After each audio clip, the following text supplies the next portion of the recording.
Today's lecture is a supplement lecture for mandatory lecture 1. This lecture will provide a basic introduction to digital computers and little more details on analog versus digital, which we have gone through briefly in mandatory lecture 1. The general purpose digital computer is the best known example of digital system. Digital computers have been around since 1940s and have been in widespread commercial use since the 1960s. Digital computers have made possible many scientific, industrial and commercial advances that would have been unattainable otherwise. For example, our space program would have been impossible without real-time continuous computer monitoring. Many business enterprise function efficiently only with the aid of automatic data processing. Computers are used in scientific calculations, commercial and business data processing, air traffic control, space guidance, educational field, and in many other areas. The most striking property of a digital computer is its generality. It can follow a sequence of instructions called a program that operates on given data. The users can specify and change programs as well as data according to the specific need. As a result of this flexibility, general purpose digital computers can perform a wide variety of information processing tasks. This slide will show a basic block diagram of digital computer. The principal unit of the digital computer is Central Processing Unit, which we call as CPU. CPU is comprised of two major parts. One is ALU, known as Arithmetic and Logic Unit.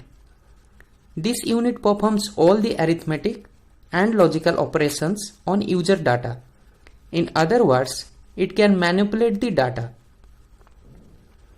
The other part is Control Unit, which supervises the flow of information between various units. It also generates the address signals and other control signals like read signal, write signal, etc. Data and instructions are stored in memory unit. CPU accesses the memory unit to get the instructions which tells the CPU what to perform next. The CPU performs the operation on the data retrieved from the memory. After the operation, the CPU sends the result back to the memory unit. Data and information can be sent to the memory unit by the user through the input device such as keyboard. Similarly, the generated result stored in the memory unit can be sent to the output device and the user can observe or get the output on it such as monitor or printer. We observed that all these CPU, memory, input and output devices interact among each other to perform multiple tasks. So an interconnection unit is required to establish this communication. System bus is such an interconnection system. Address bus, data bus and control bus are different components of the system bus. Control unit of the CPU generates the address signal depending on whether it wants to access the memory unit or the input device or the output device. It also generates the control signals depending on whether it wants to read or write the data. In response to it, the addressed unit either provides the data to the CPU or takes the data from the CPU through the data bus. So this was a basic description how digital computer works. Now we will have a detailed discussion on analog versus digital. There are two basic ways of representing the numerical values of the various physical quantities with which we constantly deal in our day-to-day life. One of the ways, referred to as analog, is to express the numerical value of the quantity as a continuous range of values between the two expected extreme values. For example, the temperature of an oven settable anywhere from 0 to 100 degrees centigrade, may be measured to be 65 degrees centigrade or 64.96 degrees centigrade or even 64.958 degrees centigrade and so on, depending upon the accuracy of the measuring instrument. The underlying concept in this mode of representation is that variation in the numerical value of the quantity is continuous and could have any of the infinite theoretically possible values between the two extremes. The other possible way, referred to as digital, represents the numerical value of the quantity in steps of discrete values. The temperature of the oven, taken as an example in analog case, may be digitally represented in steps of 1 degree centigrade at 65 degrees centigrade or 64 degrees centigrade or 66 degrees centigrade and so on. To summarize, while an analog representation gives a continuous output, a digital representation produces a discrete output. Characteristic of a digital system is its manipulation of discrete elements of information. Such discrete elements may be electric impulses, decimal digits, letters of alphabet, arithmetic operations, punctuation marks, or any other set of meaningful symbols. Discrete quantities of information arise either from the nature of the process or may be quantized from a continuous process. For example, a payroll schedule is an inherently discrete process that contains employee name, employee ID, salary, income tax, etc. On the other hand, a research scientist may observe a continuous process but records only specific quantities in tabular form.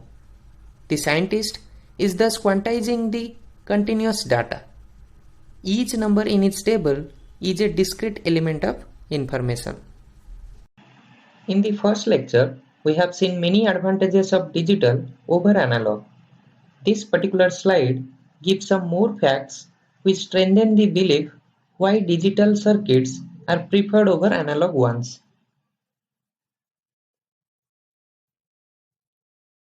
The first one is reproducibility of results.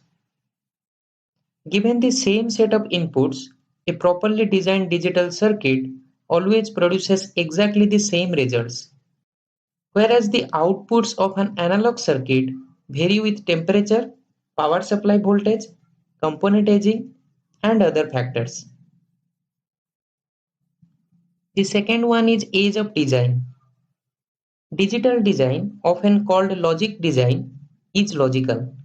No special math skills are needed, and the behavior of small logic circuits can be visualized mentally without any special insights about the operation of capacitors, transistors, or other devices that require calculus to model.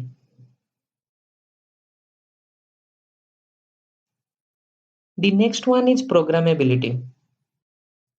Much of digital design is carried out today by writing programs in hardware description languages, which we call as HDLs. These languages allow both structure and function of a digital circuit to be specified or modeled. Besides a compiler, a typical HDL also comes with simulation and synthesis programs. These software tools are used to test the hardware model's behavior before any real hardware is built and then synthesize the model into a circuit in a particular component technology. Next one is speed. Today's digital devices are very fast. Individual transistors in the fastest integrated circuits can switch in less than 10 picoseconds, and a complete complex device built from these transistors can examine its inputs and produce an output in less than 2 nanoseconds. This means that Such a device can produce 500 million or more results per second. Next one is economy. Digital circuits can provide a lot of functionality in a small space. Circuits that are used repetitively can be integrated into a single chip and can be mass produced at very low cost.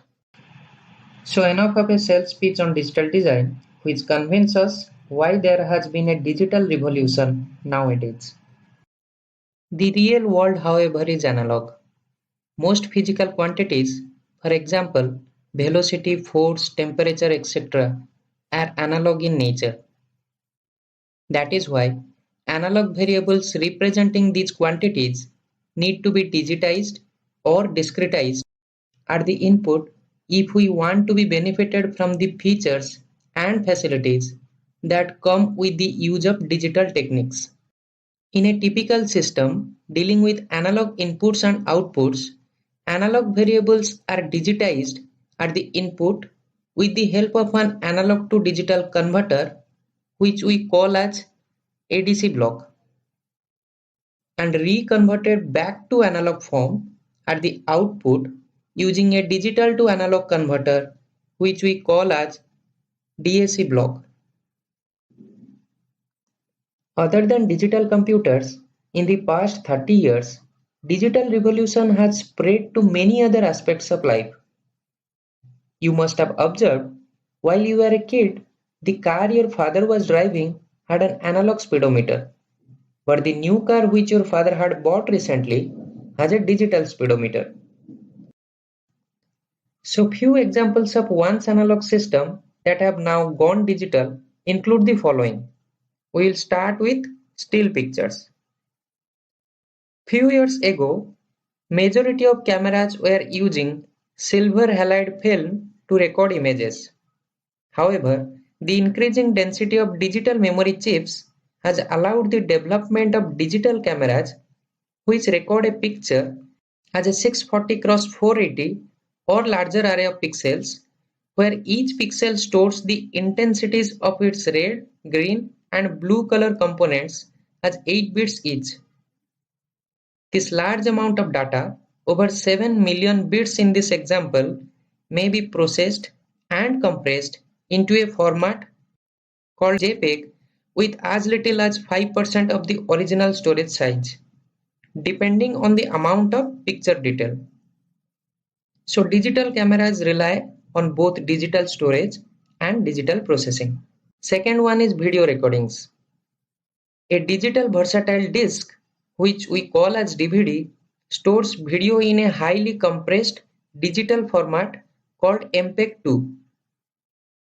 This standard encodes a small fraction of the individual video frames in a compressed format similar to JPEG and encodes each other frames as the difference between it and the previous one.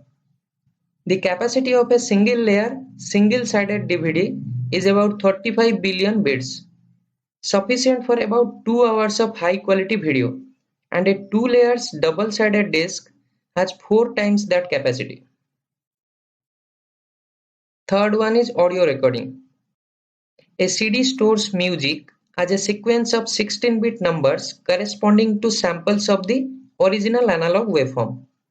A full-length CD recording, which is around 73 minutes, contains over 6 billion bits of information. Next one is automobile carburetors. Once controlled strictly by mechanical linkages, including clever analog mechanical devices that sensed temperature, pressure, etc., automobile engines are now controlled by embedded microprocessors. Various electronic and electromechanical sensors convert engine conditions into numbers that the microprocessor can examine to determine how to control the flow of fuel and oxygen to the engine. The microprocessor's output is a time-varying sequence of numbers that operate electromechanical actuators which in turn control the engine. These are just few examples. There are numerous other examples where digital has already taken the place of analog implementation. So this is all about digital computers and analog versus digital, which is a supplement lecture to the introductory lecture on digital concept. We finish this lecture with an open-ended task. The task is mention all those products you know which were once analog and now gone digital in the comment section. Hope you have liked this video. Give your opinion about the video and the lecture series in the comment section. If you feel that this video will help any of your friends, then do share this video with them. If you want to watch the other videos in this lecture series, then subscribe to the channel and do not forget to press the bell icon for the notifications. Thank you for watching.